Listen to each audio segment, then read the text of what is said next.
That's the least we could do.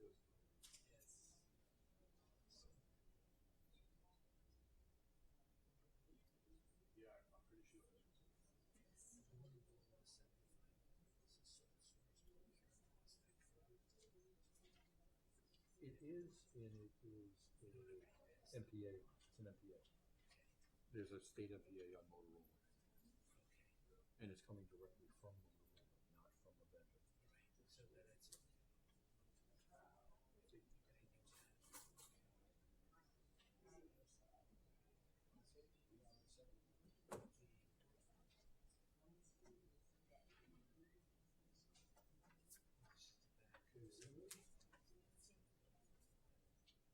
You guys are ready? I'm going to put the mics are on. Mics are going on. Mics are on.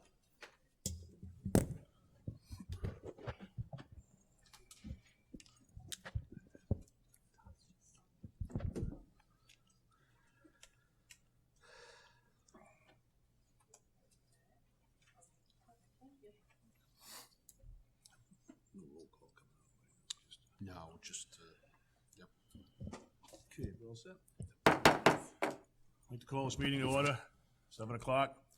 The chair will entertain a motion to come out of executive session. So moved. We have a motion. Do we have a second? I second the motion. We second. All in favor? Aye. All opposed? Ayes have it. Motion carries. The chair will entertain a motion to seal the minutes from executive session. So moved. We have a motion. I second the motion. We have a second. All in favor? Aye. All opposed? Ayes have it. Motion carries. Okay, roll clerk by the town clerk, please. Kerry McGee, Yes, here. Greg LeBoissonniere. Yep. Deb Bacon. Gary Cody, absent.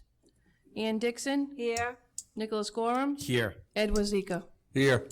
Okay, I'd ask that we all stand for the pledge of allegiance. Will we move our headgear, please? Pledge allegiance to the flag of the United States of America and to the republic for which it stands, one nation, under God, indivisible, with liberty and justice for all. For all of you who wish to remain standing for invocation, Lord, as we gather today at this meeting, we ask that you will be in our midst. Help us to make decisions that will be pleasing to you. Help us to be able to discuss the matters at hand in a reasonable way and to be willing to give up having our own way. God, let this meeting be productive and as should be in all areas of our lives. Help us keep you at the forefront of our minds as we do the work set before us. Amen. Thank you. Okay, the next item on the agenda is the emergency evacuation plan. Town Sergeant, please.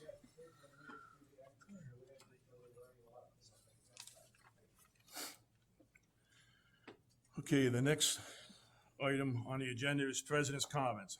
I only have a few. First thing is, just want to let everybody know that the council and the manager are diligently working to make the upcoming budget season less painful. It's going to be difficult, but we are working to do whatever we can to make it affordable to the taxpayers.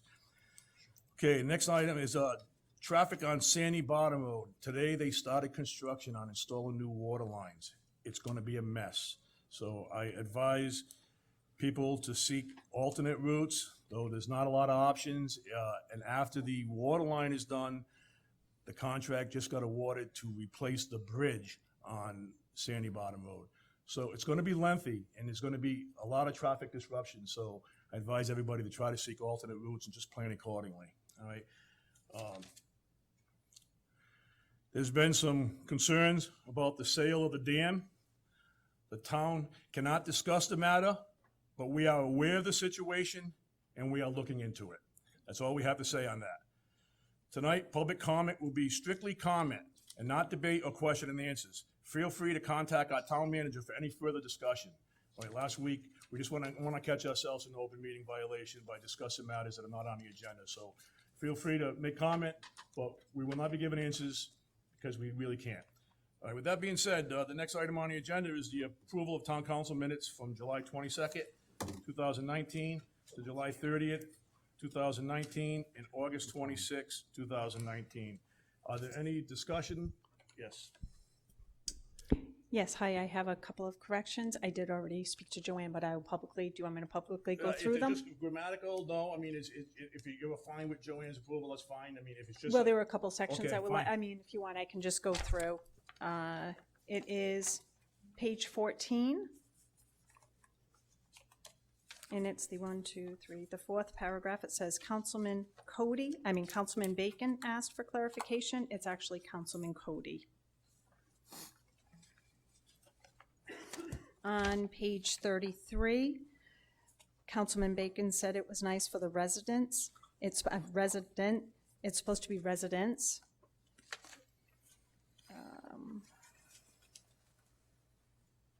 Page 38. In addition, it's towards the bottom of when we were discussing the credit cards, the town credit cards. I just wanted to add, there was a discussion about that there is a town debit card attached to the general fund. I just wanted that added in. Also on page 39, in the middle of Councilmember Bacon comment that this is being done to be able to put a 3,000-gallon propane tank there. That's a question. That information was coming from the school superintendent's weekly report, and he stated it during his recent school committee meeting. On page 40, the sewer rate study, it should say some now are proposing dipping into the Waterman Fiske Fund. That Okay. is it. Thank you. Okay, if there's no other questions, the chair will entertain a motion to, you have questions? Mr. President, I also submitted some changes to the clerk. No need to read them now. Okay, great. Thank you. All right, fine. With that being said, the chair will entertain a motion to accept the minutes of those 3 meetings stated. I'll make a motion to accept the minutes with the adjustments that council members Dixon and Bacon have presented to the clerk. Okay, we have a motion. Do we have a second? I second the motion. Okay, we have a second. All in favor? Aye. All opposed? Ayes have it. Motion carries. Okay, the next item on the agenda, we're gonna scratch that. I'm requesting that you table it. Mr. Johnson was unable to attend this evening because of a personal situation going Well, I on. don't think it really has to be tabled because there was no vote or anything on it, so just the presentation was not gonna be. It'll be next meeting. So the next meeting. Okay, the next item on the agenda, Madam Clerk, I don't want to take away your job, but I'm gonna read this one and then you can have it back. Report on the Waterman Fiske Fund. I think Mr. Overlord, is that given the report?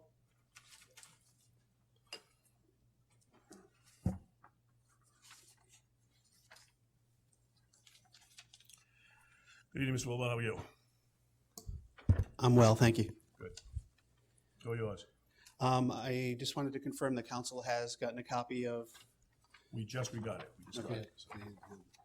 So. just as a notification, I have all of the backup information and can get it to the town manager and forward to you folks at your request, okay? Okay. The Waterman Fiske Fund, you had gotten reports previously that weren't aligned with the fiscal year, and that's why I put it in this format for you folks, because I think it's important that it relates directly to our fiscal year and not necessarily to the calendar year, as you've gotten reports in the past. Just to talk about some of the things that the Waterman Fiske Fund assists folks with, we have rental assistance. We have programs throughout the state that provide that rental assistance, but there are some loopholes for folks that are in crisis. Whether it's a domestic violence situation where someone needs to vacate the premise with their children in a safe environment, we work closely with the programs within the state that provide support services, but not necessarily housing as immediate housing is an option. The same goes for the home heating and utility assistance. We have programs through West Bay Community Action for our catchment area here in Coventry that provide weatherization and low-income heating assistance programs. But there are folks that fall through the cracks when it comes to an emergency within their life. All of our social workers assess every situation They are thoroughly assessed for financials and situational assessment, as well as connecting them to alternative services that they may need as well. Usually when someone comes in for a crisis, it's not just a unilateral crisis. It is something that affects their entire life. So sometimes daycare is a piece, and we connect them to those pieces, and just making sure folks have what they need. Same thing with medical-related assistance, and we also assist with summer camperships for members of the town that meet the income guidelines and are able to maintain their employment, maintain their taxes while their children are receiving summer camperships. So I'll talk about the time periods from the last time you received a report. From 7/1/2016 to 6/30/2017. This was before my tenure as the director, but I wanted to let you know that the rental assistance for that time period of 7/1/2016 to 6/30/2017 was, as you see in front of you, $10,738.20. The emergency home heating assistance was $4,367.57. Medical-related assistance during that time was $235. Emergency home services, which may be some type of heating or hot water or basic human needs, was $2,590.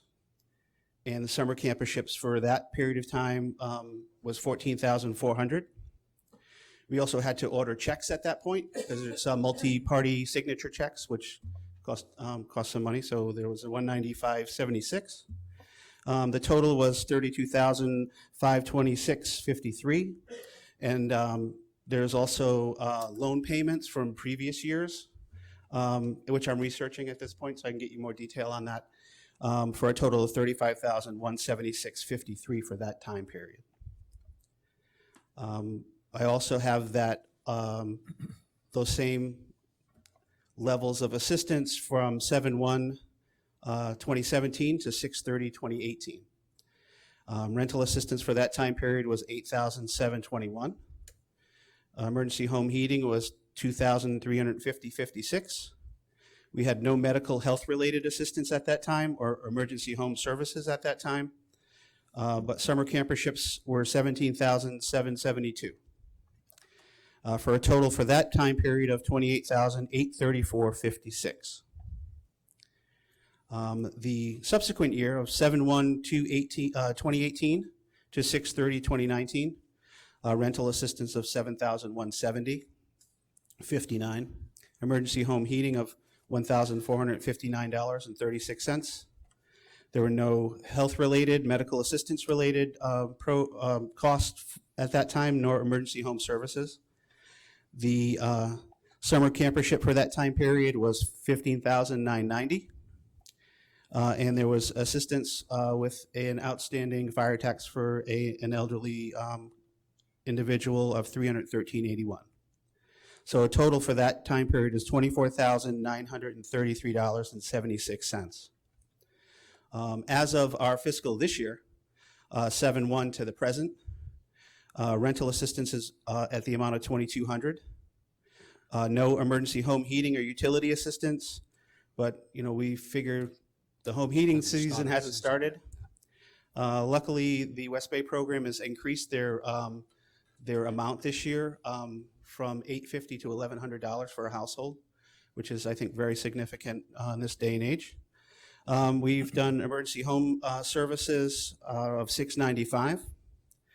So far this year, we've spent $2,895 for the Waterman Fiske Fund. Okay. We also have a sheet with the Waterman Fiske Fund, cemetery funds. Any comments on that, or any questions? I have no jurisdiction over that piece of it. Well, those are just the assets. Yeah, Okay, this is taken directly off of the interest income. Okay, so before we ask any questions, you did state that if there was any questions that, you're still investigating a couple things. Yes, there's some things prior to my tenure that I'm still and understood. getting information from. Well, with that being said, are there any questions from anybody from the council? Yes, Deb.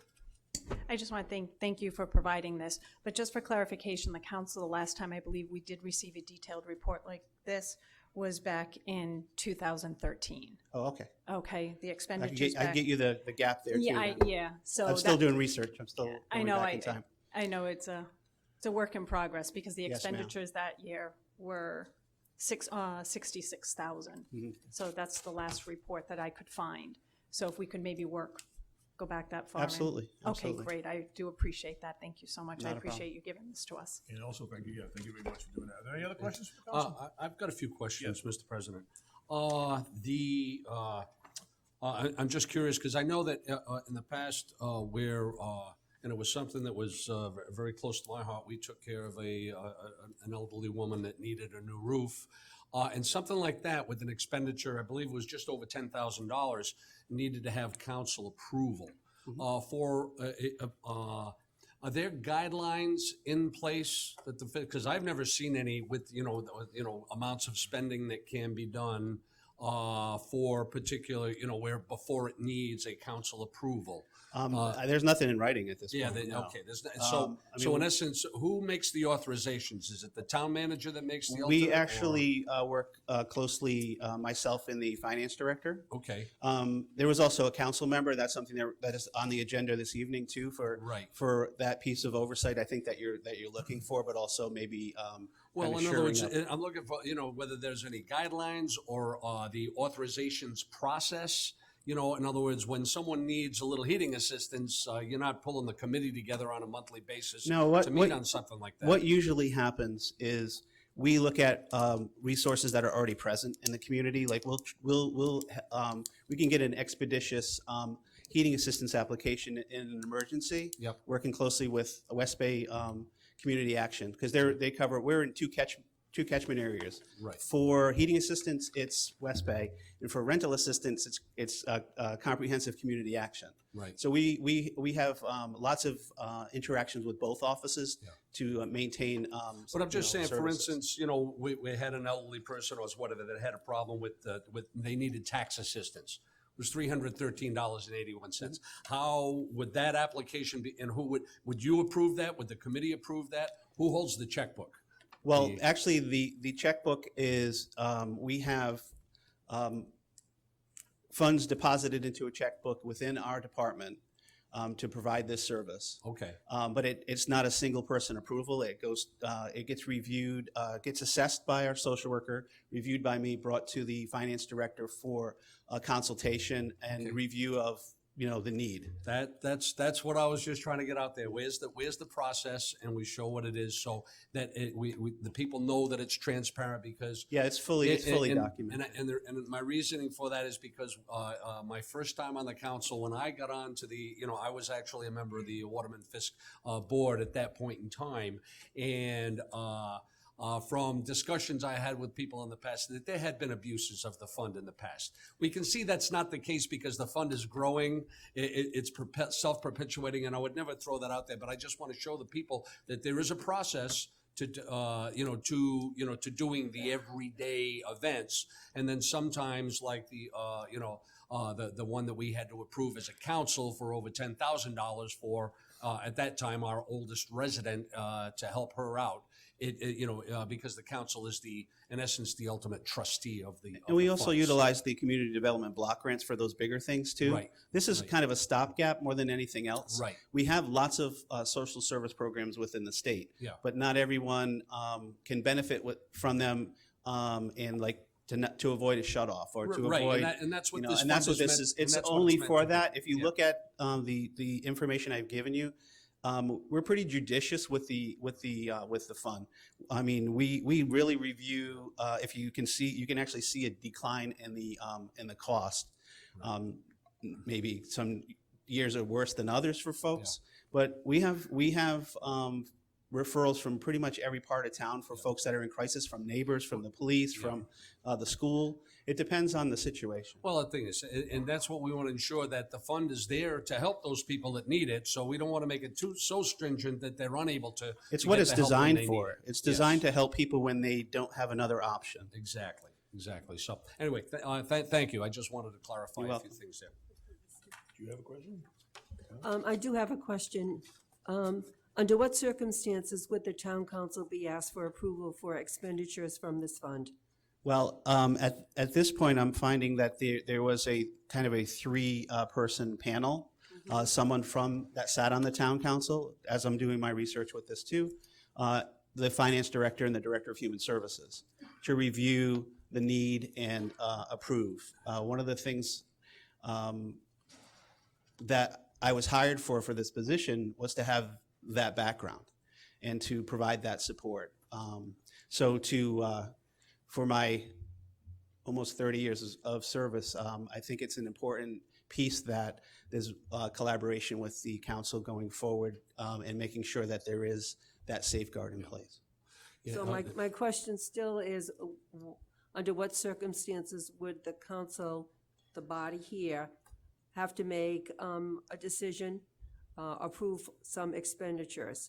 Now, I understand that we're going to ask to approve a resolution to appoint a member of the council and you and Mr. Arnett to this oversight board.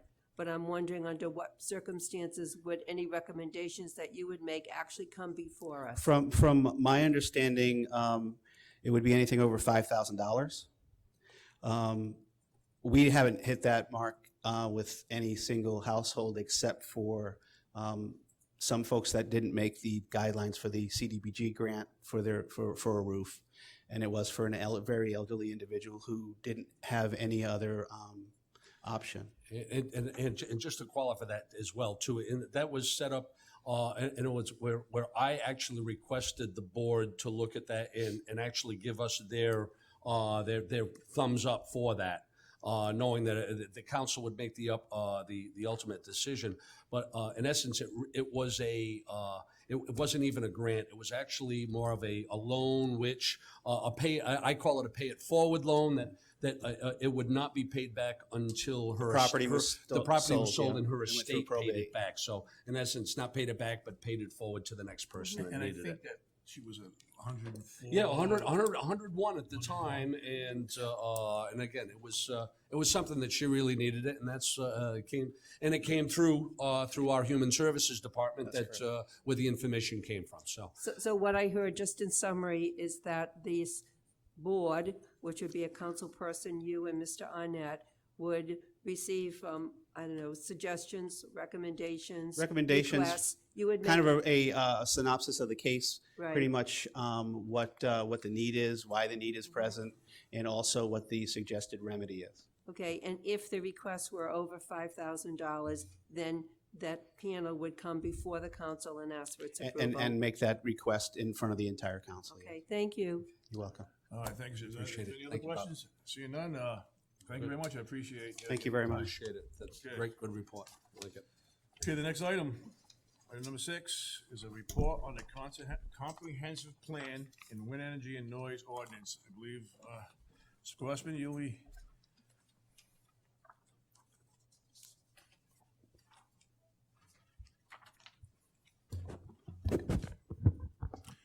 Good evening. Good evening. Thank you. Thank you. Thank you for having me, Mr. Chair, President. We'll start off with the comp plan. The council wanted an update where we at. I've been on board here with the town as interim director since mid-April, and we have a subcommittee that has met 9 times since we've come on board. 8 of those 9, the minutes have been recorded with the Secretary of State's office. The only one has not yet, but is because it has yet to be adopted by the committee, and that would have been our August 13th meeting. So basically, the committee, what we did was we went through the different chapter by chapter, and we talked about, and we highlighted changes we wanted to see, what we wanted to see in the chapters, and we've come up with, a good starting point for us to see the certain changes are made and incorporated into the plan. So now what happens, the town has a consultant that they hired on board. Brian and I have met with that consultant on 2 separate occasions, and when I was reviewing their contract, I'm not sure what the council knew about that contract, but actually the planning staff is required to draft 5 of those chapters themselves. They will not be performed by the consultant. The planning staff will be responsible for developing the cultural and historical resources chapters, economic development, infrastructure, which includes transportation, utilities, and energy, the community service and facilities chapter, as well as the recreation chapter. In addition, one of the big things, in addition to the chapters, we'll be developing goals, policies, and implementation actions, and how this program, how this plan is to be carried out through. So now that we've done the reviews, there's quite a bit of work for the staff to do themselves. So when I had come on board, within the first month, we met with the consultant who was Mason and Associates, and we met with Mr. Mason, and we had projected that we would have a draft copy ready for review by the end of the year, by Christmas. And I said, is this to him? I said, is this feasible? And he said, absolutely, we can be done. He said, we're right at the 60% mark level now of our, of what we've completed. And he says, we have no problem with that. I spoke with, Brian and I, in our office, met today, because now we've got 5 chapters we've got to develop. So we talked about, getting the work done, and respectfully, we wanted to come up with, we would be done with a draft copy by January to present. We just wanted to push that off from 1 month. That 1 month, we had come up with that December back early on before we had done our reviews. Now, what we've found is there's a lot of stuff missing from the old report into the new report. Things have to be updated. Properties have been sold. The town has acquired more properties. There's a whole bunch of changes, statistical data minutia that we have to go into and look at that have to be incorporated into the report. So at this point, we're saying we'll have a draft copy ready to distribute it to the committee, because that's where it would go first. It would go to the committee because they worked very diligently and hard on assisting us. So it would go to the committee, and then the committee would approve it, and then it'd go before the planning commission for their blessing, and then ultimately it would make it to the council. But so in January of 2020, that's when we expect the draft copy to be ready for review. So the draft copy will go to the committee, It would, and yes. then it'll go to the planning commission. So what's the estimated time before it gets to the town council? It sounds like it's like next spring or summer. I'd like to see it before that. What I'd really like to do is I'd like to get it by the end of the year to the committee, and then give them, then it's not something, it's just going to be a huge document. It's going to take them weeks to digest and make sure that everything's in there that we had talked about and worked on. So if they were to get it in January, they made their recommendations. And if we presented it to the Planning Commission in late February, they made their recommendations. Then I'm thinking it could be ready for presentation to the council either March or April, one of those 2 meetings. I'd like to give us that 1 extra month in case it takes longer for them to perform their review. So right now, I am thinking April of 2020 Okay. to present to the council. So tell me about the contract we have with this consultant. Does it specify any particular date of performance by which they have to complete their work? To be honest, I asked everybody in the office today. I was strictly able to find a single sheet with fees on it and how much it was cost and what their work task was going to be. I was not able to put my fingers on the actual contract itself. I'm sure that's something that this council probably had to approve. So I just was not able to locate that. So I do not have that answer for you, and I apologize for that, Councilwoman Dixon. That's okay. So, Mr. Wazeeka. I will dig out the contract and I will send it out to everyone. That would be great. And do we know how much money we've actually paid the consultant yet and how much we still owe the consultant? We still owe them approximately $10,000 and we've paid approximately $50,000 so far. And I'd just like to add one thing. Remember, I know you guys know it, but Russ's staff is Russ and Brian. No, we So understand. on top of everything else they're doing.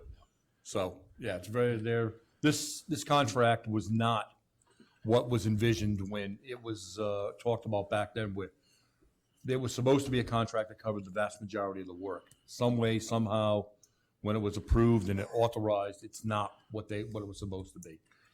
It dumped a lot of the work onto our staff to complete stuff that they thought was going to be done by the consulting company, which it wasn't.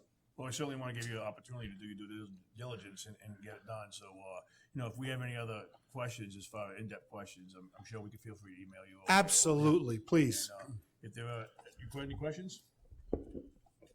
I just have a quick question. Sure. Back when we, the previous planning director, she went around, her and Brian, to the different districts, had the meetings. Correct. Okay, and I believe you were at the District 5 meeting down at Westwood.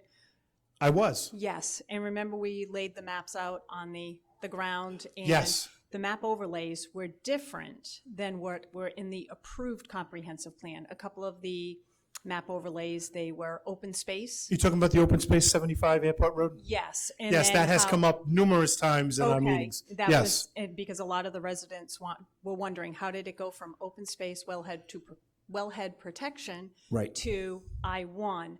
Caroline did say she looked into it. I did have a conversation with her, and she said she went back. She could not find any town council meeting minutes approved.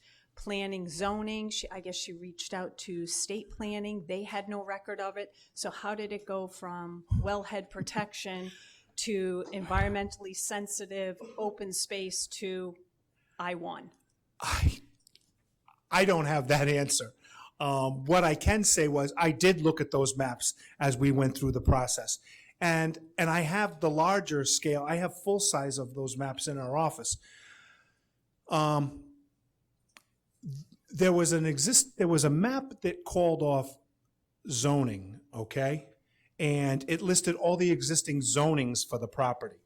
And if you looked at the existing zoning map for that particular parcel we're talking about, I am pretty sure they called off the existing zoning as I-1 for that piece, okay? The map you're talking about, and I believe it was a future land use map, they called it, I saw they called it OS. They had it like right where the I-1 was. It somehow got changed to OS.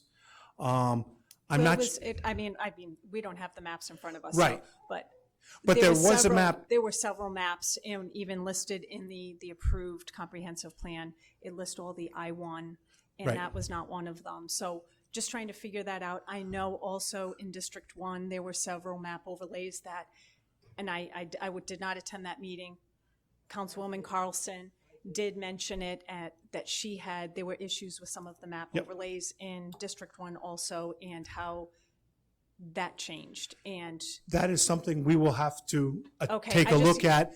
And again, if the committee's not happy with what the staff has presented, we're going to have to go back and make changes, yeah, I because just want to have the historical, because any ordinance change, if you're going to change any type of, if you're going to change from, say, R2 to I-1, what's excuse the me, it's not the process? intent of the planning staff it- to perform any But zone that's what I'm saying- changes. But that's what I'm saying, if it's in the map, the approved map, the comprehensive plan, and then the unapproved comprehensive, what was that, 12?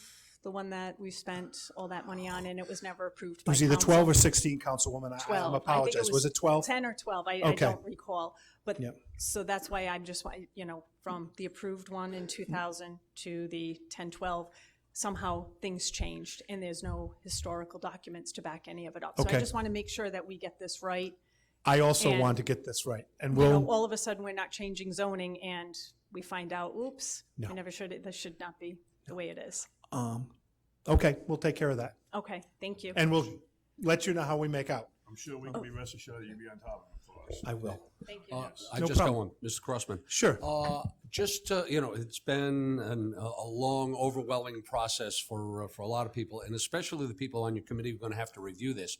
And seeing as you've got, 5 chapters that you have to put together, 5 or 6 that you were saying that needed to be done for them? There's a total of 10 chapters, 5 of which are going to be prepared Okay, by the staff. But that's what I mean, by the staff that are being prepared. But and I know you want to get them the entire document review. Is it possible to get them, as those are completed for their review, or I think that's an excellent and idea. that way, then plopping everything on them at once, they may be able to do it as they go with those draft copies of those particular chapters. That's a great idea. a What thought I'm, out of my head. and I appreciate that, Darren. I like that. What I'd like to do, Brian and I are going to be meeting with Mason, our consultant, in the next couple of weeks. Perhaps when they finalize the chapter, get the chapter to us, and then we can, For you their know, review, and then Exactly. obviously have it checked and. I think that's an excellent idea. Thank you. Okay, just thought, thank you.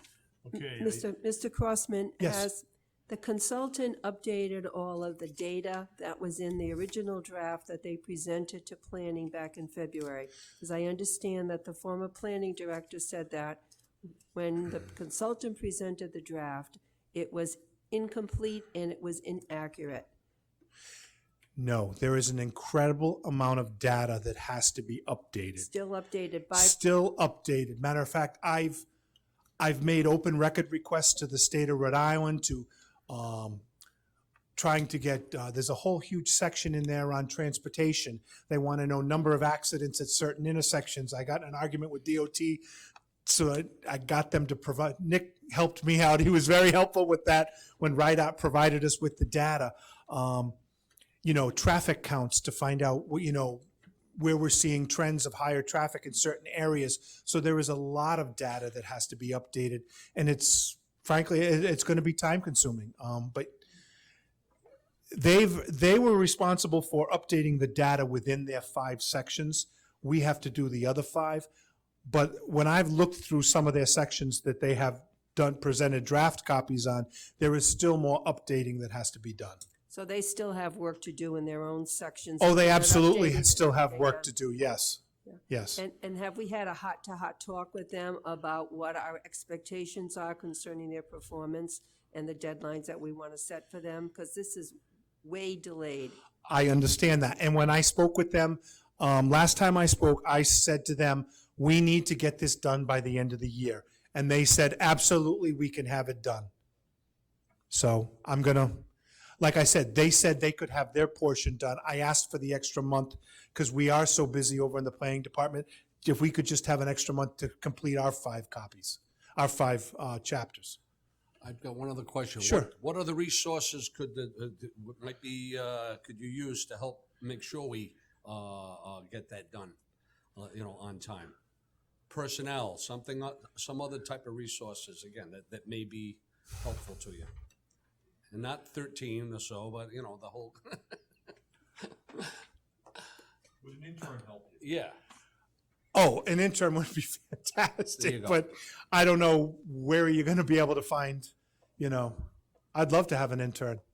I'd love to, that would be fantastic, We can certainly look into it, and see if any school starting, and so it's probably very possible. that we can- Yeah, and it doesn't even have to be full-time, few out, could set them up, especially if, crunching data like that, getting data off the internet.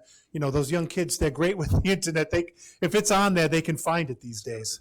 So I would, staff would greatly appreciate that. We've used interns over the last year or so in town hall, and we've had a good success in acquiring people that have benefited us. They've done a great job, and we will look into see if we can get one that will be able to work with you on this and get all that data that you need. I appreciate it, thank you. Oh, and by the way, when we're done, we could always keep them busy. It doesn't have to mean till the comp plan's done. Okay, I guess if that's it, Right. thank you very much for preparing that. And if Um, we have any other questions, we certainly will get okay. hold of you. Okay. There was something else. Councilwoman Dixon wanted, I've got more updates for you. Oh, okay, sorry about that. Yes, there was the wind energy and the noise ordinance. I spoke with Brian, who's been working on this with Councilwoman Dixon and her committee, who has done a fantastic job. And I spoke with the town manager today, and what we're looking to do is, and I spoke with the solicitor's office. The way I understand this would work is this would go before the town council for a first passage, and then you would refer it to the planning commission for the recommendation after the draft is done. So I'd like to present this to the council on October 15th. And let me just explain to you a couple of things that we've had to do as a staff, why it's been taking us a little longer than would be liked. Your guys, they did some great things. I know they talked to professionals all over the United States, up in New Hampshire, and experts who deal with noise and sound. One thing that Brian, in updating our ordinance, it's important that he be able to make sure that the text we're putting into the ordinance is supportable by evidence. We need to be able to document what was told us. So there is quite a few textbooks that Brian has asked me if we could purchase and keep in our library. So we're in the process of doing that now. There's certain standard ISO, which is International Standards Organization books, we need just to verify, we're sure that the data that was presented to us was right, but Brian just wants to make sure if we're going to put it in our ordinance, we have something to back it up. Because more than likely, there's going to be people out there who aren't going to want us to make these specific changes to the ordinance. So we just want to make sure we've got all our I's dotted and our T's crossed. So I expect we'll all have all that within the next week and a half, and then because it's basically done. We're just looking to verify the data that was given to us. So you're suggesting that we will have a draft of the updated noise ordinance and the revision to the wind facility ordinance on October 15th to look at? Well, that would be its first passage. That's what the way it worked. It would be presented to the council at that date, and then I believe the council would in turn recommend it go to the planning commission for a review. And that's how I understood the process to work, Councilwoman. Okay, thank you. Okay? Okay. Is that the process we usually use? All right, and I apologize for missing that wind energy noise ordinance. So, That's okay. Okay, great. There's no other questions. I thank you very much for your report. Thank you. All right, Have a good night. Okay, section C, item 1, Madam Clerk. Resolution appointing 3 members to the Board of Directors of the Waterman and Fiske Trust Fund. Mr. Manager, you want to take that? The resolution was written to, apparently all 3 of the former members are no longer even living in the state. So we've updated, and I'm looking to appoint Mrs. Bacon as one of the members. I know your packet says Mrs. Dixon. It was since changed that it was going to be Mrs. Bacon that agreed that she wanted to do it. We also have John Arnett as the finance director, who was obligated, was part of what the requirement, and then Robert Robillard is also the other mandatory. So there's 1 council member, finance director, and director of human services are all part of that board. Okay, we've had a chance to look it over. Any questions? Yes. Yeah, I do have a question. Last week when we were discussing this, it was brought up about the Waterman Fiske Committee. And I asked the question about when was this committee formed by resolution? I don't. Nobody seems to know. It was just, the answer was, well, that's how it's always been No, done. I did actually see the resolution. I had the resolution because I went back because the question arose whether or not it could be 1 council or 2. Yes. So I went back and I confirmed by finding it that it was, and it was, I will dig it out. Because I'd like to see, because I don't know what the roles are for the town council member, for the finance The roles are director. the same, but to review the, any, I would like to see what are the procedures for this? I mean, Ann brought up some very good points. it doesn't go into, I'll be honest, the resolution doesn't really go into it. It just forms the committee is what it does. So it'll be meetings between the 3 years to discuss case by case? Any of the cases that come up, correct. The primary function of it was for loans. Actually, when you look at the resolution, it was the loan committee, and it's been utilized for all aspects of spending. But the primary when it started was for loans. So- But I'll find it back for you and send it to you. I'd be more than happy to sit on this, but I do want to know what is my role on this committee? I mean, And that would be to review, it would be to review any of the spending needed for assistance. okay. I mean, could we get some policies or some written rules down? Could we? No, I mean, Mr. Robillard obviously. still here? Maybe I are there don't- procedures in Oh, place? there he is. Yeah, thank you. If you just come up, yeah.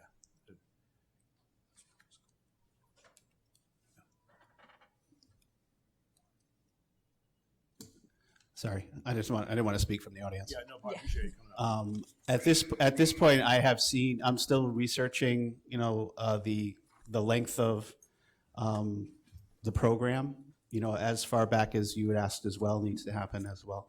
I haven't seen any written formulation of policies and procedures with my research as of yet. But I do know, like you said, it's been done this way for a while.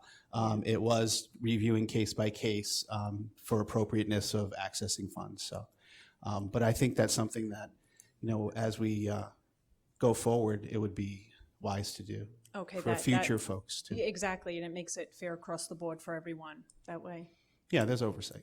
Okay, and then possibly coming to council like they did before, giving. We had talked about that at the last Yes. council meeting. Yes. To do that with frequency on a biannual basis. Okay, all right, great. thank you. Thank you, Mr. Levon. Okay, if there are no other questions, I guess the chair will entertain a motion. Okay, I will make a motion to appoint Deborah Bacon as the town council member, John Arnett as our finance director, and Robert Robillard as our human services director to the committee of the Waterman Fiske Fund Committee. Okay, I we have a- second the motion. We have a motion, we have a second. All in favor? Aye. Aye. All opposed? Ayes have it, motion carries. Okay, Madam Clerk, item 2, please. Resolution authorizing the purchase of a 2020 Freightliner M2106 truck for DPW.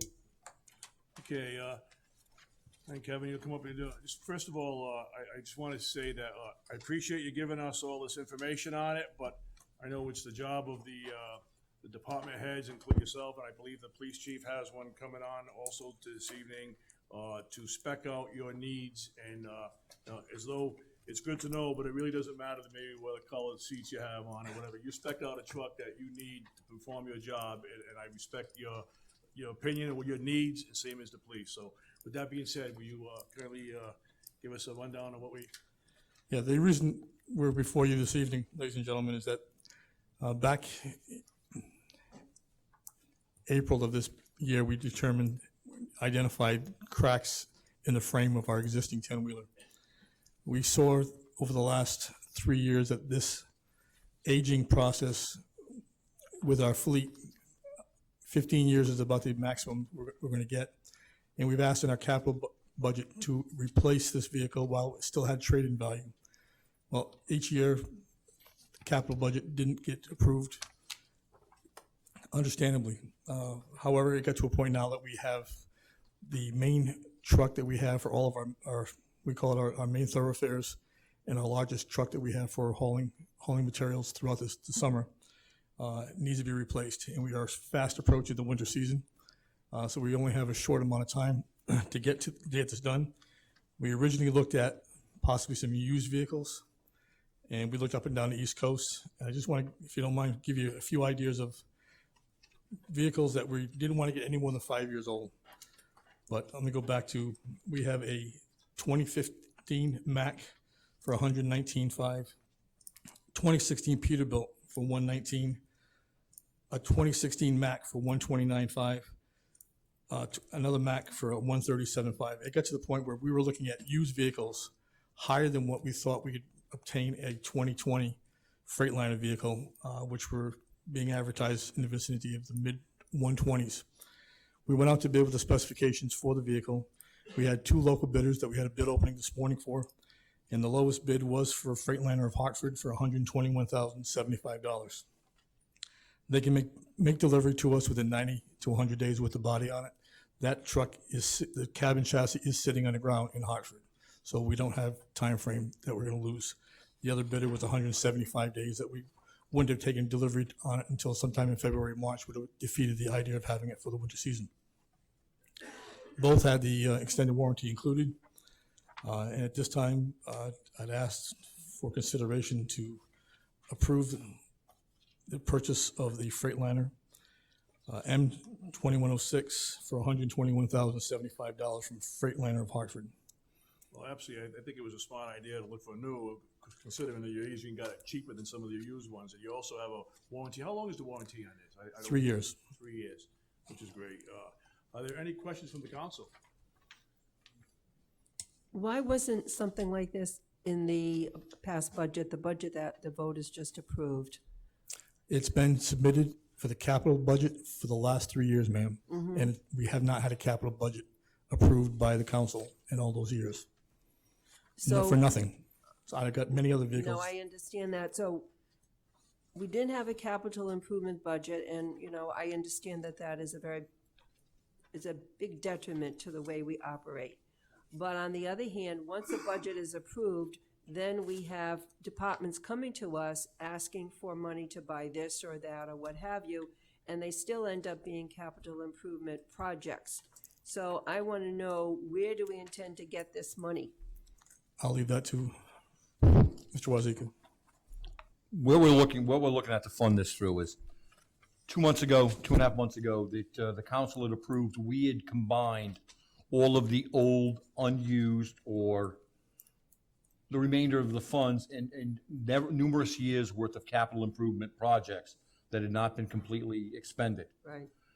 That was all combined into a revolving capital account, which actually amounted to about $256,000 is what's in there currently in that account. So it's all money that was earmarked for capital years going back to, I believe, 2013. So what we're looking at doing is DPW currently has an insurance fund where money that came in from vehicles that were damaged was not used. The vehicles may not have been repaired because they were too extensively damaged. That account has $16,672 in it.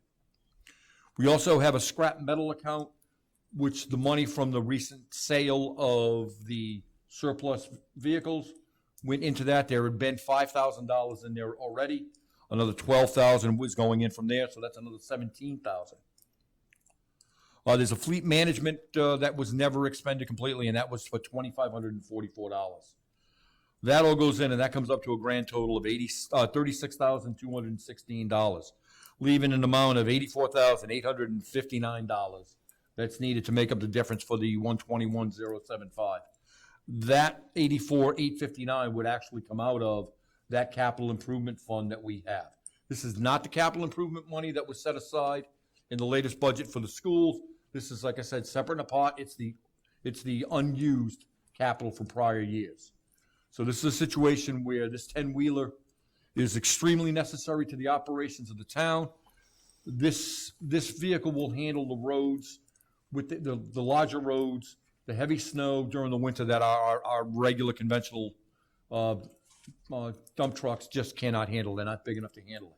That's why it's so necessary. It's also utilized for hauling material out to work sites at much larger capacity than our standard trucks. So it's a multi-use. This isn't just for plowing. It is a vehicle that it was actually DPW's mainstay until that frame cracked and made that thing inoperable and unsafe to have on the road. And might I add that the last 10-wheeler that we had is, I believe, correct me if I'm wrong, but 20 years old? It's currently a 2000, correct? It's 20 years old. All right, so we got our money's worth.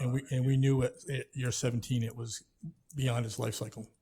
Okay. So, Mr. Wazika, what I heard you say is that we have $256,000 in some account or fund, which really is the sum of all of these smaller accounts that Capital expenditures that were not completely used during those projects.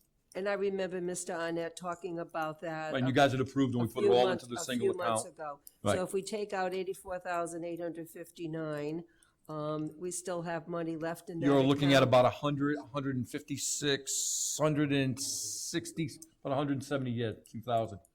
So about 172 still left in that account when we're done, when this is purchased. Which may be used for other projects that may come along. Again, this isn't something I wanted to do. We didn't plan to do this, but it's a critical piece of equipment that this town needs to operate. It has to be purchased, or it needs to be purchased. The winter season is coming, and I would only use this capital at this point until that fund grows more on critical pieces of equipment like this is. That's why we're requesting that it be done.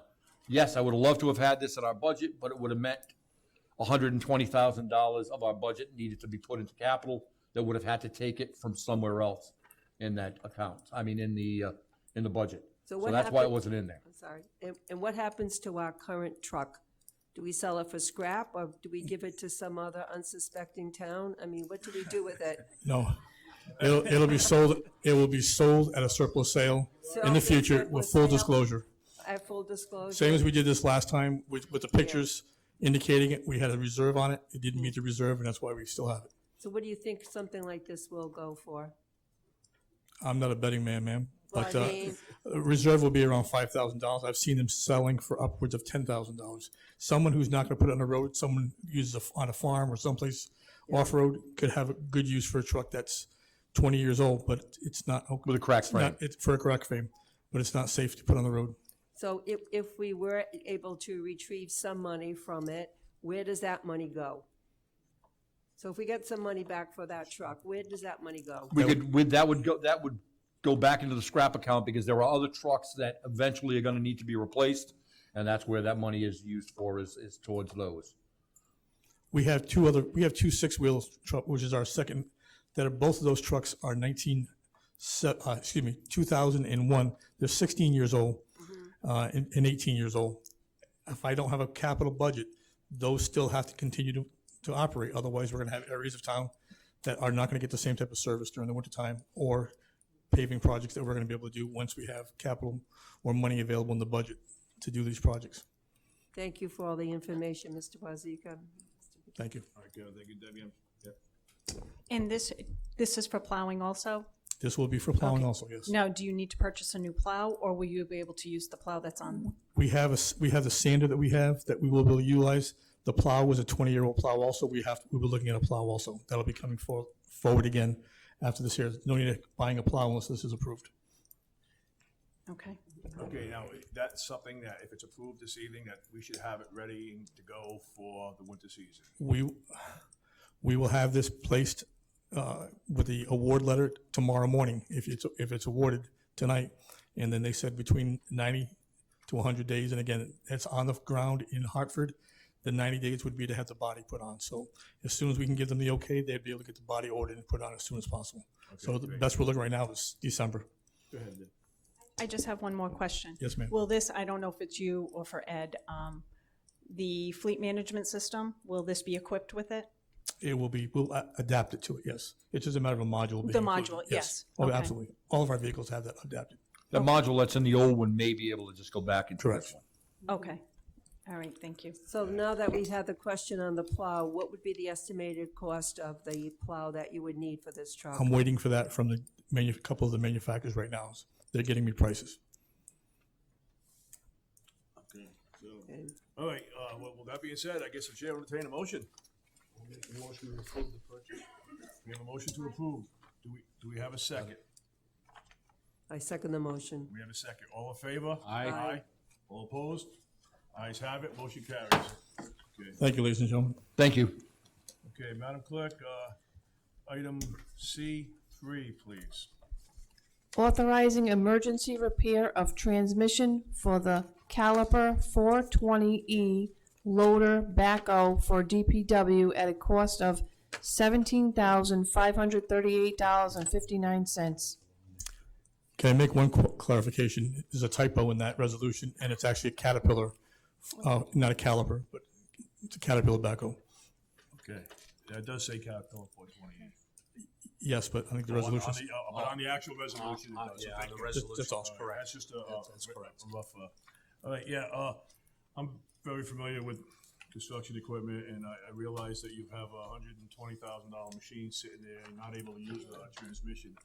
Seems like everything happens at an inconvenient time. I guess there is no convenient time, but I understand you've got a couple of different estimates, and this was by far the cheapest one. Yeah, currently just to give a little background, currently our DPW department is down two major pieces of equipment. One of our excavators is out of commission because of a broken frame, and that's also for the surplus sale. We're down one backhoe, this one here with a transmission issue. Our 15-year-old backhoe that runs our transfer station, if that goes down, our other backhoe would have to be back loaded into that transfer station, which means all of our road projects, other than one small excavator, mini excavator, could do. Our drainage projects, all of our other projects would be put on hold until that gets fixed. So in the several months, that backhoe will be utilized for winter operations also. We brought it to Southworth Milton Caterpillar to get an estimate from them on a transmission. They came back with a price of $29,742. We contacted another company. They came back with a price of $22,905. And this company in Bristol, Steve's Equipment Repair, who used to be the equipment manager for Schmidt Equipment, which is a John Deere dealer, and he came back with a quote of $17,538. And as you can see, the parts alone are $14,000 and change, and it's only $2,200 for his labor to install the backhoe. Now, this, when you have something like that repaired, is there obviously a warranty with it? I mean, we're gonna. The manufacturer's warranty will be a 1-year warranty with the transmission, yes. Okay, great. Are there any questions from anybody from the council? Like I said, I guess with no questions, the chair will entertain a motion. Oh, I'm sorry. Yeah. And Kevin, I don't know if this is probably going to be for either Nick or Ed. It states that this is an emergency repair. Yes. Okay. That's why it didn't go out to a formal RFP bid. It was an informal bid process that was taken because what happens with these, and what I'm understanding with Kevin is, anybody who's gonna give a price on this thing is gonna need to actually have that vehicle to look at it and examine it and go through it, which means we can't just do this as a week, 2-week period. This is gonna be probably the max extension of a 30-day period. By the time this all gets done, we're gonna be, again, into the winter season. We're gonna be without this piece of equipment, which is gonna severely hinder. So I put it in through emergency, further research on the emergency, on that 56-11, I've realized that I could have actually authorized this and then begged forgiveness afterwards to the council on why I did it that way. I just thought, under the circumstances, I'd rather put it in front of, still being an emergency, but have the council authorize it in advance and not just put it on to me. Okay, well, thank you, because I just wanted to, I know, because you did state that it was Chapter 56, Section 56-11, which I understand, but they're also regarding certification for emergency funds for such 56-8 and certification of those funds from the purchasing agent. So do we need to list any of that in here? Does this department have the funds for that? They have the funds for it. By authorizing the resolution, you're authorizing the expenditure past the $10,000, and everything should be covered under that. Okay, and we don't have to list it as Chapter 56-18 emergency I just put the purchases? number in there just because I thought it was appropriate to put it in. I looked back at some of the other resolutions, they put it in, some didn't. I put it in just over Well, abundance some of of them though, caution. also, yeah, I mean, the work, That's all, that's the only the reason I work put had it in. already been done, and the cat was already out of the bag, we had no choice, but this work has not been performed. I have not, no, that's why, but it is still an emergency, and it's bypassing the RFP process. I mean, We did the 3 informal bids is what we've done. So, and if you look at what 5611 calls for, it calls for the normal procedure, which they request 3, or the charter calls for 3 bids. So we did do the 3 bids, we covered it under that part of it. But it is without an RFP, and there are no MPAs on this, on the state. So that's why, to get it done, to not extend this out another 6 weeks, it was done as an emergency process. But having you authorize it before we actually spent the money. but, listing it on this resolution, perhaps we should put Section 56-8, the certification as to the availability of funds, and as 56-18, the emergency purchases, because that's what it is. What's your opinion on it, Mrs. Lister? I see no harm in what Councilwoman Bacon suggested, that the council make a finding that ratifies, I think, the finding that the town manager made, that this is an emergency. All right, so you put adding in 56-8 is not a big, yeah, I mean, And I'm fine. If you wanna 56, make a motion yeah, with that. 56-8 and 56-18. So, well, the chair will entertain a motion with changes. You go ahead, you Yep, with the motion with the sections 56-8 and 56-18. okay, so we have a motion with those changes. Do we have a second? Okay. Okay, we have a second. All in favor? Aye. All opposed? Ayes have it. Motion carries. Thank you very much, ladies and gentlemen. Thank you. Okay, Madam Clerk, C4, please. And we'll just have them sign. Resolution to approve the Department of Human Services / Police Department plaques for the new building. Okay, Mr. Manager, I mean, we've had a chance to review, I guess the police chief had submitted a couple of designs, and we had, I believe we not in our package, but a picture of the current plaques. There should be a picture of the mock-ups. Now, there isn't, There are several different styles of plaques throughout the different Okay, town yes, yes. buildings. C4. C4. But those are the mock-ups of the two plaques that the committee came up with in the design on it, and one on the police side and one on the DHS side. Okay, I mean, I've looked them over and I have no problem with them. I mean, the police chief also submitted these, and I don't know if anybody has any comments, any concerns from the council. If no one does, I mean, it's pretty cut and dry, and the chair will take a Exactly. motion.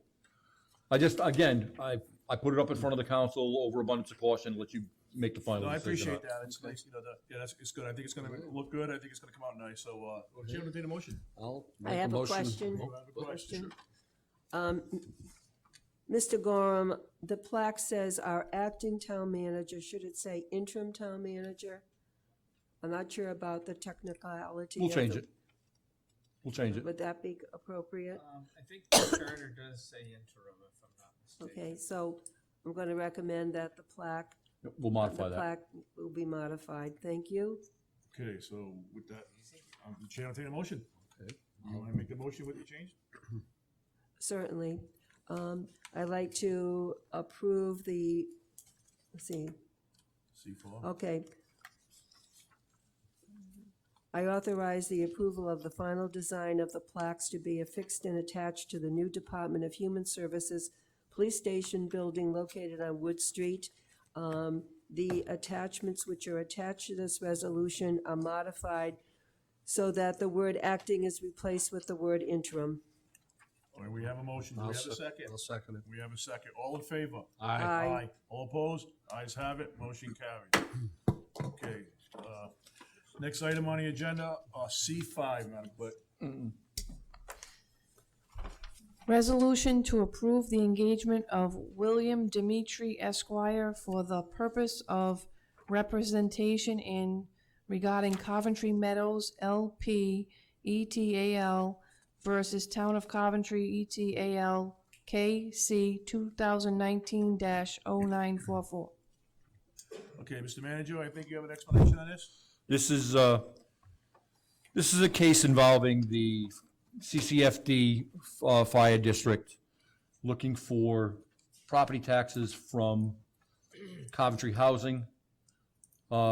Because we are involved, because there was a pilot program, and they're now looking at the town on utilizing a 1962 agreement where we would pay a piece of the pilot to them.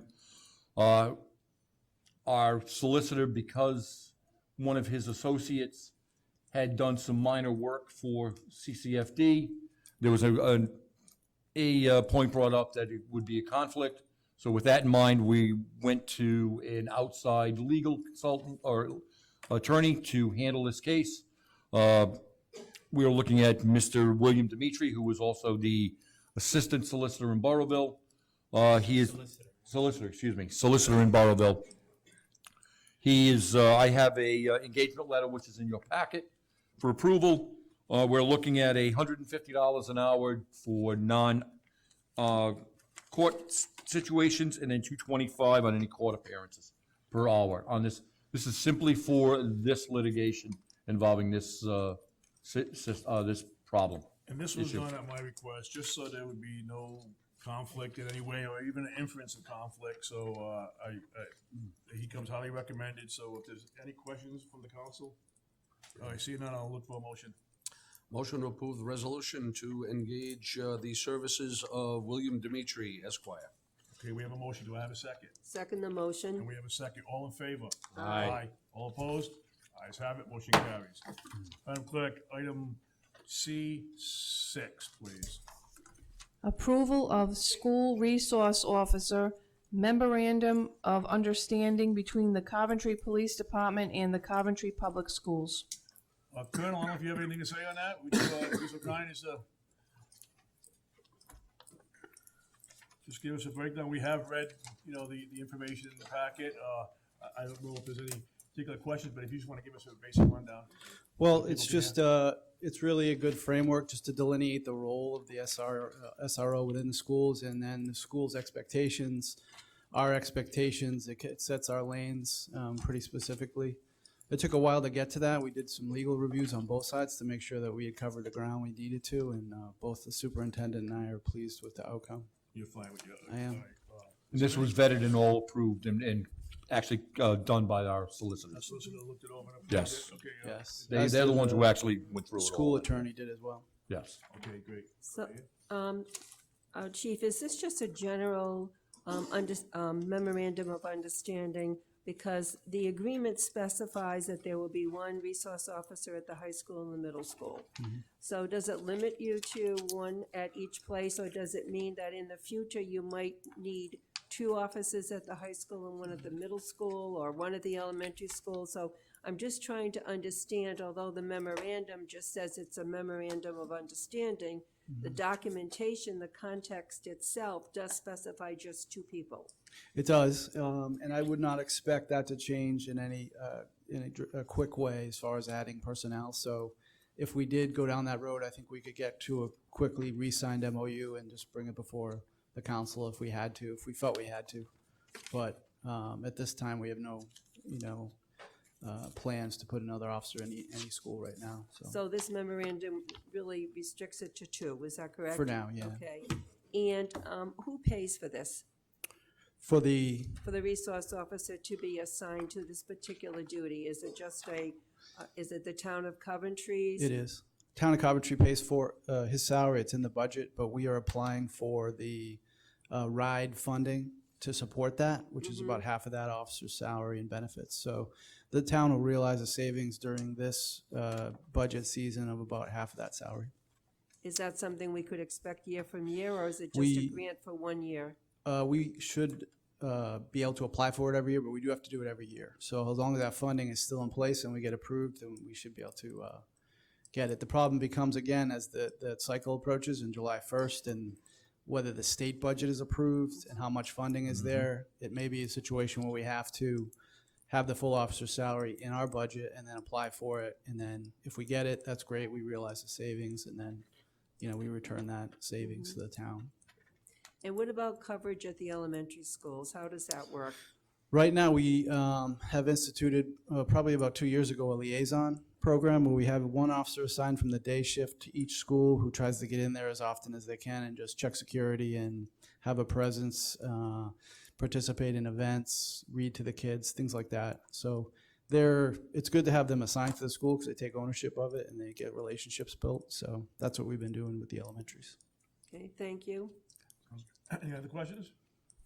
I just have another, it's probably, I don't know if it's for you or for Ed. The last page of this, the signature page, there are no other signatures on here. So has this gone before the the school committee? It's going Thursday. Thursday Okay, night. so it comes to us first. They'll then- they'll agree to it on Thursday, and then Okay, we'll do the We'll signing make of the whole signatures process. on it. okay, I just wanted to make sure. We didn't want to sign it till it came before both bodies. So. Okay.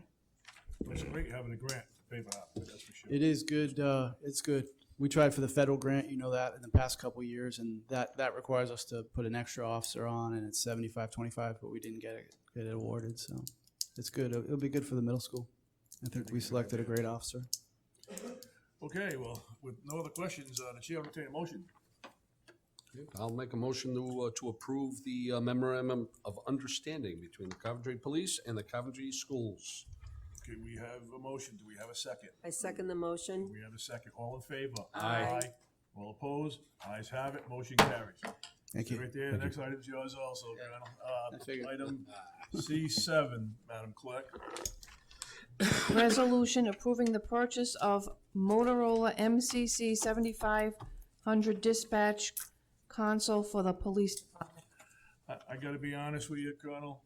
I have no one radio from the other, and if you're telling me that this is the radio you need, I mean, I have complete faith in you because I have no idea what one radio from the other does, but I know our radio system is in bad need of being updated. So if you would give us a rundown for the Sure. council and the members of We've the- been before council about this with regard to changing from the 5500s we initially meant to purchase that ended their life at the end of this year, and then we upgraded to the 7500s.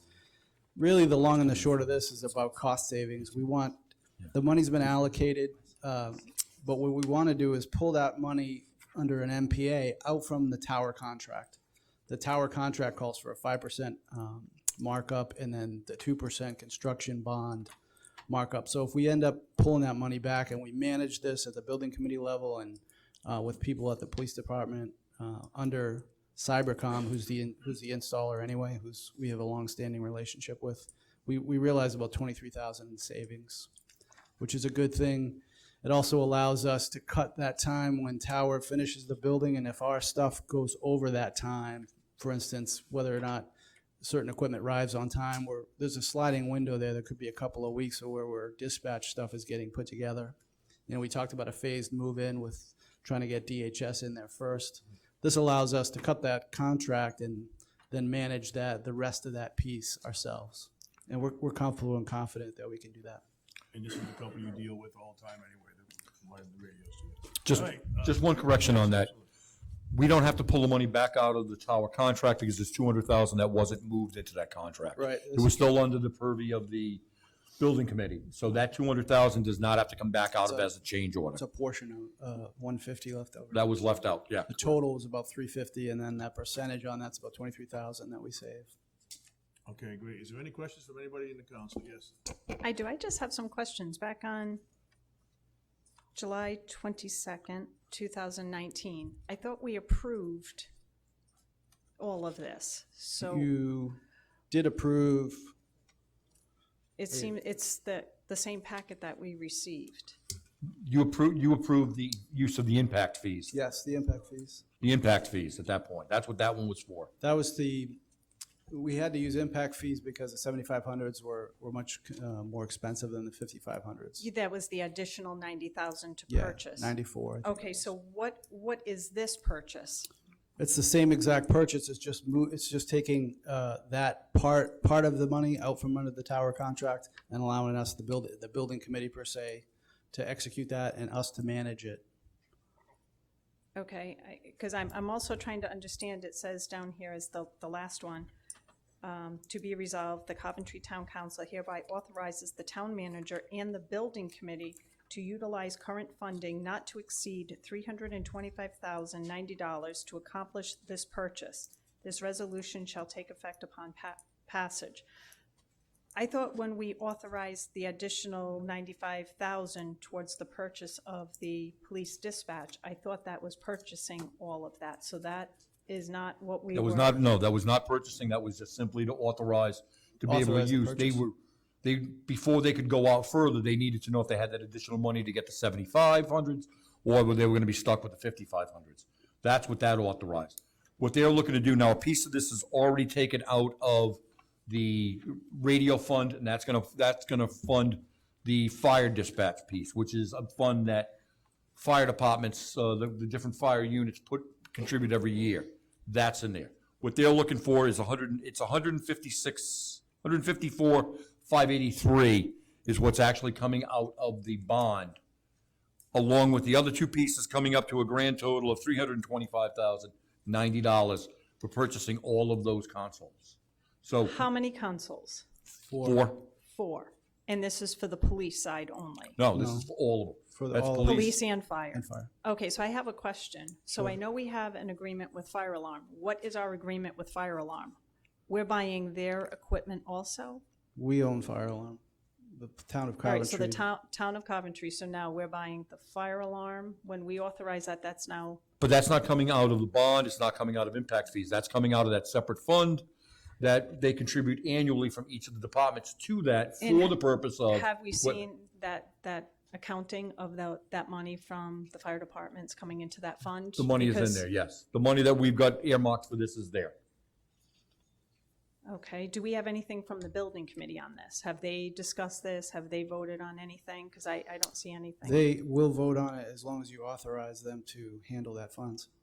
There's a We need meeting to come Wednesday before on you that. First, we have a meeting on Wednesday, and then Mr. Finnegan will be back at the next council meeting to give a building update. I mean, are we doing it backwards? I mean, No, typically we they are come before us, no? We're authorizing them to be able to spend that money. That we have to authorize that, because it's not the, It's over the $10,000, so you have to threshold authorize the spending of those funds. Which I'd just point out, it's an MPA, it's a master pricing agreement. Okay, I'm just confused why it didn't come before it's coming again. They're aware of it. They just haven't passed the, their own resolution. No, to but I mean, actually do it. we had you before us on June 24th, then again on July 22nd. Why wasn't this discussed on July 22nd? Because I think we arrived at the conclusion after that, that the time that the project might end, this part of it might go beyond the tower scope anyway. So we didn't want to pay the upcharge to tower to handle this when we're going to handle it ourselves anyway. Lee's our primary person on this project. So it made sense to pull it back from them so we could handle it and realize the $23,000 cost savings. Okay, so I have another question. In the Motorola, in the quote that we have, it doesn't say anything about fire alarm. It just strictly says Coventry PD, Coventry PD. It doesn't say anything about fire alarm. There's not, because I went Yeah, I through don't know which. this one that's in our, Okay. Yeah, that's probably because they just quoted it to us because we're the ones that are handling it. I mean, Frank Brown's been involved, but it's really the town of Coventry that owns that equipment. So. but wouldn't, because I want to make sure, I mean, I don't know what the qualifications are for the Coventry Police Department, what they need for the fire department. Is it the exact same thing? It's the exact same thing. These radios will actually be So- able to cross-communicate. That's the purpose of why you want the same console in all of it. There'll be So- two primary consoles that will be used by the police department. A console will be used by fire alarm personnel, and then the fourth, which will sort of be in the middle of the two, will be used for spillover, depending on either personnel could come in there and use it during an emergency. It's the same console commonly used by fire and police across Rhode Island. Okay, I was just because it doesn't say anything about fire. I just want to make sure that this is Yeah. accurate. So I have another question, and I don't know who to direct it to. 911 fees. I know, shouldn't they be used to purchase this? It's a question above my pay grade. Okay, so I'll go look over this way then. It's 911 above- fees. I won't speak for, No. you mean the Shouldn't they state be- 911 fees? State 911 fees, I know, don't You laugh. make a good I point. know. But, I mean, isn't that what this is supposed to be paying for? No, the bond is supposed to be paying for this, which is But the what's bond paying is for not, it. but hang on, but the bond is not supposed to be paying for anything for fire. We were told. It's not paying for the fire. It's not. It's paying the bond, the console for the fire dispatch is funded through a separate fund that the fire departments contribute annually to. And the It police. sits there, it's a repair, it's a radio fund, it's an equipment fund, it's there for all those purposes. That fund is what's gonna fund that fourth console.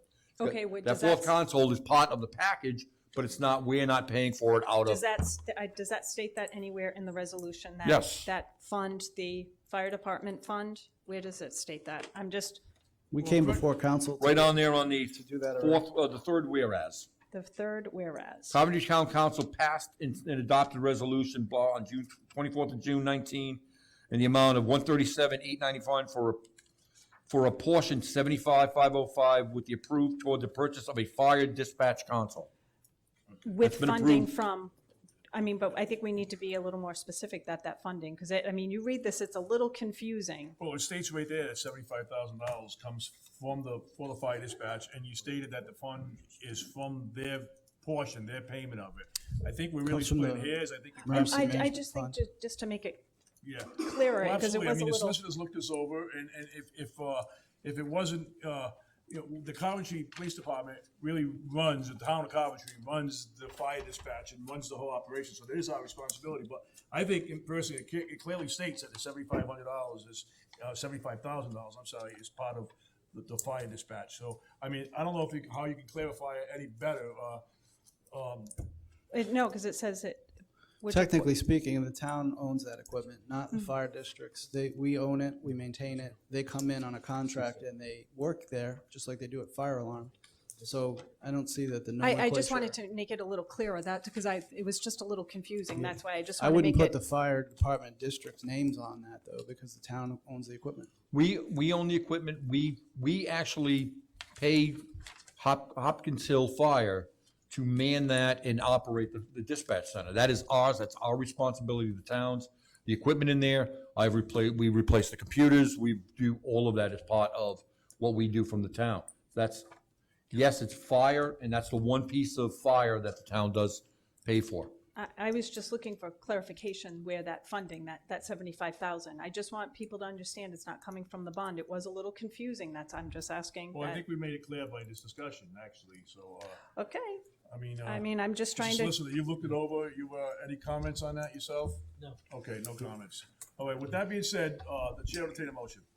So moved. We have a motion, do we have a second? Okay, You have questions? there are a number of resolutions in our packet, so which one are we talking about? Are we talking about? This is page- C7. Number No. C7. Page Lots of 90. C7, I'm talking Page- about page page 90 of 90. 117. Is Yes. that the one? Okay. That's correct, yes. All right. Okay, so we have a motion, do we have a second? I have a second for the resolution that's on page 90 of Correct. 117. Approving the purchase of Motorola MCC 7500 dispatch consoles for the police department. With all the discussion we've had. All right, do we have a second? We have a second. Okay. Thank you, Mr. All in Alfonsi. favor? Aye. Aye. All opposed? Ayes have it, motion carries. Thank you. Thank you. Okay, the next item on the agenda, Madam Clerk, is D1, please. Application for Peddler Renewal, JoJo's Cupcake LLC for 90-day peddler's license. Joanne Diorio, 77 Isle of Capri Road, Cupcake Truck. Does she happen to be here by any chance? We've seen this come in front of us quite a few times, it's pretty normal. Are there anybody have any questions of the clerk or the town manager concerning this matter? Just a license renewal. I'm happy she's in town doing business with us. With that being said, no questions, the chair will entertain a motion. Yeah, motion to approve the license. Motion to approve the license. Do we have a second? I second the motion. We have a second. All in favor? Aye. Aye. Aye. All opposed? Ayes have it. Motion carries. Okay, the next item on the agenda is public comment. And as stated in the president's comments, this is public comment. We're not gonna have a discussion. I will take comment. If you don't, we're not gonna answer your questions. The town manager will answer anything through via email or phone calls. We're just gonna listen to your concerns. All right, we wanna limit it to 3 minutes. I know 3 minutes per person. We're gonna limit the comment to. And like I stated in the beginning, I'm assuming that a lot of people are here for the, Don't make any assumptions. yeah, well, I should probably make an assumption, but anyway, you're right, probably shouldn't. So with that being said, I will take your advice, and anybody for public comments, Aslo, please state your name and address for the record, please. My name is John Ansalone, 6 Veronica Court, Coventry. Can I not get deducted for the 3 minutes while I pass this out? Well, all right, we'll deduct the 20 seconds it's gonna take you to pass that out. Thank you, sir. Getting a copy of, I'll address it up front. Thank you, sir.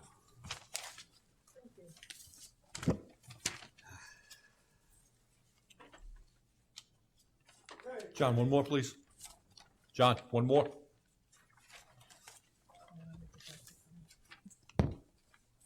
Thanks. Passing this out, aerial photograph of the lake, because a lot of people think this is a pond. It's not. It's one of the greatest assets in the community, if not the state of Rhode Island. Thank you.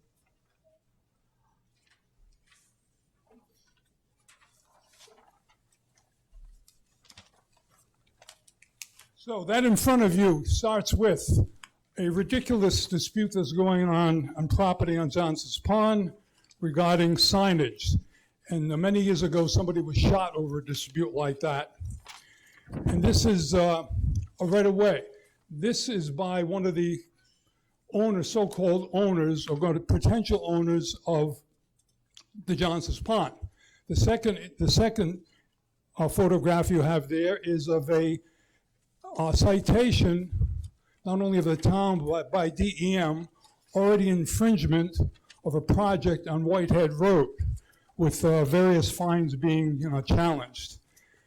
So, look, one of the potential owners is threatening to drain the pond, charge people $2,600 to $1,200 a month, okay, for the year. not only for the entire year, up to $3,600 to $2,400, to stop people from having docks, to stop people from swimming there. And it's becoming an outrageous situation. I would ask the town to really look at this as purchasing this property under what's called eminent domain. And people should know, those people that do not live on the pond, this will not, if done properly, this will not cost any taxpayers in the town of Coventry any additional funds. I believe this can be done. And Quinnipiac Reservoir Authority should be put on notice right now that myself and others will probably file a notice in court that we intend to go after them, possibly as a class action suit with 2,400 property owners regarding adverse possession. And if they can get a title, a clear title on that property after that, I wish them good luck. This is not a frivolous claim. One lady, and I'll finish it up. One lady hit it on the nail, one of the comments. I've lived on this lake for 60 years. This is a lady, Nancy. And I'll be damned if I'm going to pay somebody to walk to this lake over property that I have maintained under the lake for 60 years. So I think some messages have to go out that people in this community are not going to sit back on these type of threats. No reason for it. And Quinnipiac Reservoir has received directly, I can tell you, over $10 million in the last 20 years through different projects. And not to come to the town and offer this to the town first, to the people of this community, is absolutely shameful. Thank you very much. And thank you very much for being so thorough with this information. And as I stated at the beginning, the town is very aware of the situation. Okay, so appreciate your concern. Any other questions? Yes, sir. Comments? Please state your name and address for the record, please. My name is Mark Lamoy, 34 Island Drive, Coventry, and I am the president of the Johnson's Pond Civic Association. And I just want to reiterate what John has said. I get all the resident complaints and also fears about all of the different comments that have been made by these potential owners. Everyone's very nervous. They want to know what's going on. They want to know if the town is going to partner or help the residents at all with this situation. You know, not only, like John said, not only have people used this pond for over 100 years, there also is, you know, the dam management aspect of this as well. With a large dam comes large responsibility. The state classifies that dam as a high hazard dam. High hazard dam definition is any failure will cause significant loss of life and property downstream. John, Mr. Asselin gave you some evidence of DEM violations already, and we're, you know, concerned, residents are concerned that this dam will not be maintained properly. With that said, you know, we hope that we can work with the town and come to a resolution that benefits all residents. Thank you. Okay, thank you very much, sir. Are there any other comments? Seeing none, hearing none, the chair will entertain a motion to adjourn. So move. We have a motion, we have a second. I second the motion. We have a second. All in favor? Aye. All opposed? Ayes have it. Motion carries. Thank you very much for coming to the meeting tonight. Thank you.